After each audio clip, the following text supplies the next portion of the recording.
गजपति जिला मुख्य चिकित्सालय अचानक परिदर्शन करथिले पाळाखेमुंडी विधायक इंजीनियर रूपेश कुमार पाणिग्राही। परिदर्शन समय जिला मुख्य चिकित्सालय परिचालना परिमल व्यवस्था ठीक नथिबा देखि तुरंत आवश्यक पदक्षेप नेबाकू आदेश देइथिले पाळाखेमुंडी विधायक श्री रूपेश कुमार पाणिग्राही। जिला मुख्य चिकित्सालय रे रोगी तथा रोगी संपर्क मानकू भलो मंद पचारि बुझिथिले पाळा विधायक एभली अचानक परिदर्शन करी लोकंको भलो मंद बुझिथिबारु रोगी तथा रोगी संपर्क विधायकंको प्रति खुशी अनुभव करबा सह विधायकंको कार्यकू प्रशंसा करुथिबा देखिबाकू मिलिछि। आवश्यक संख्यक डाक्टर नथिबा तथा भित्तिभूमि पाई किछि आवश्यक थिबा विधायकंको जिला मुख्य चिकित्सालय पक्षरु सूचना दिया जायथिला।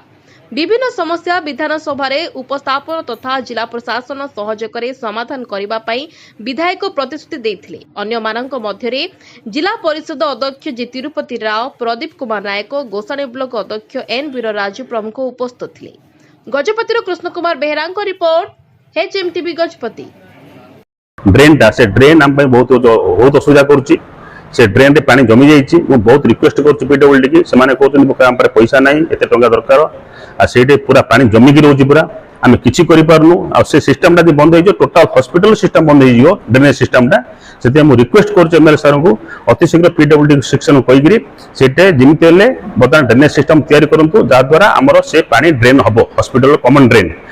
मुझे तमिलनाडु कम करी हठात अचानक मोर गुड़े मैं माड़ होगा माड़ होगा पार्लाखेमुंडी आसिक प्राय गोटे मस जॉइन होमर हठात आसिक विधायक आम तिरुपति पाणिग्राही माने पुत्र MLA आसिक आमको पचार सत्य बहुत खुशी लगला।